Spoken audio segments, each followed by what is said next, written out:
If you're working with a recruitment agency or a recruiter, here are 7 questions that are essential for you to understand to increase your success of getting another job. The first question is to understand how they are engaged by their client. Are they working on a retained basis or are they working contingency? So let me just explain what those 2 things mean. A retained basis means that they get paid money regardless of the outcome. So they're paid on their time. They go off into the market, they go back to the client and they say, these are the best candidates on the market at this present time, and the client chooses to go forward with a candidate or they don't. Either way, that agency will still get paid. Contingency, on the other hand, is completely no win, no fee.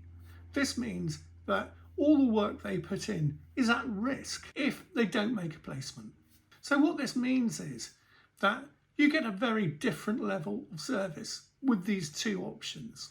The contingency model is open to a lot of bad service, both for the candidate and for the client, and also for the agency themselves, because they could be doing the most excellent job, but they'll just never get paid because there aren't any people on the market at that time.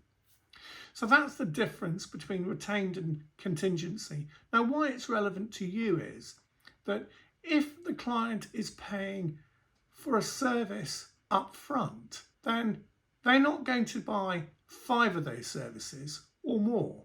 They're going to rely on 1.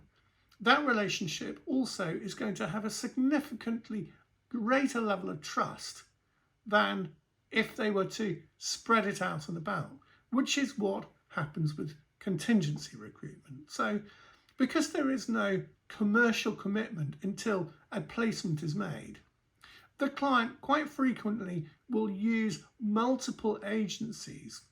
And what that does for you as a candidate is it increases the competition of applicants for the role that you want to go for. So the retained company, they might be putting through 3 candidates. So you have a 1 in 3 chance of getting the position.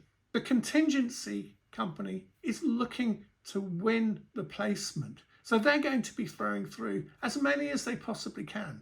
And so are the other agencies that are also working on that role. So even if they just put 3 candidates through and there are 5 agencies working on it, you have a 1 in 15 chance of getting the role.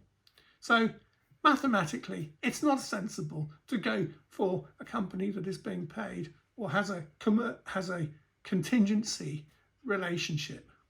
There's one caveat to that, and that is if that agency has negotiated exclusivity. So you ask them, do you have this job exclusively? They could well lie to you, but if they don't and they say they do, that means that they are the only agency working on that role, and they've probably negotiated a time limit for that exclusivity. Something like a month, possibly 2 months, maybe 3 months. Doesn't really matter, because within the first month they will have exhausted their greatest chances of filling that position anyway. Question number 2 is, how many other candidates have been put forward for this role? Now this is really important because, again, you need to know what the chances of success and your ratio could be.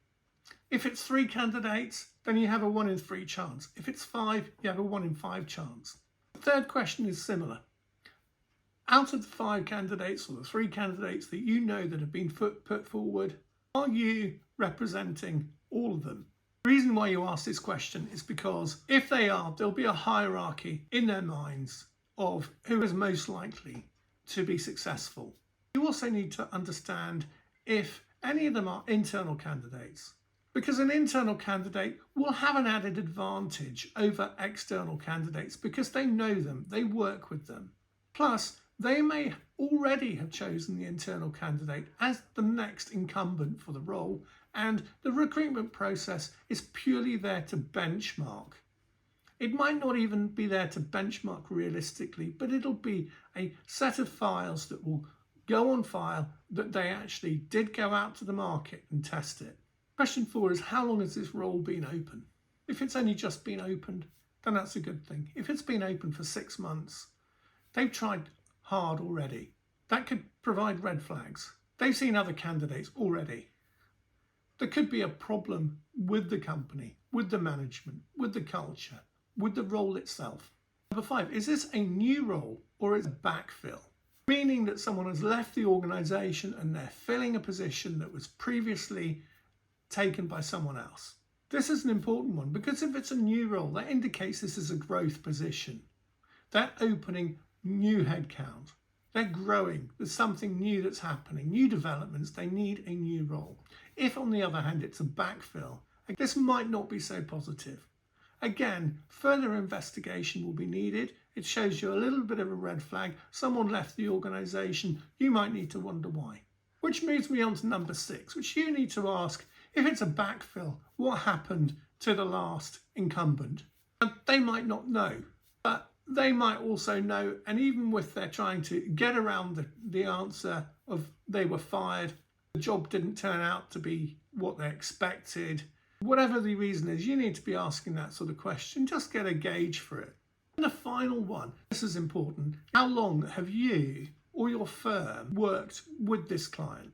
Because over time, trust builds in relationships. And if they've worked with them for some time and they've provided them with good candidates and they've made good placements, so when the communication comes through, delivering candidates for this role, line management, the HR people or recruiters, the internal talent acquisition will already be elevating that application as one of quality because they've previously bought off that agency in the past. They would know the routine, they'd know the process. The client would know the routine and the process as well. They'd know the quality of the candidates coming through. If, on the other hand, this is the first job that they've undertaken for that agency, it's a very different kettle of fish because they might well scrutinise and have doubts. So this puts you at a better advantage than an agency that's only just started working with the company. So that's a good question to ask. You should know the answers to this because this will save you a lot of time, heartache and disappointment, because there's no point in going and applying for a position where there's 20 or 30 other applicants or possibly hundreds, when you could go and you could apply for a position where you know already the process is significantly better.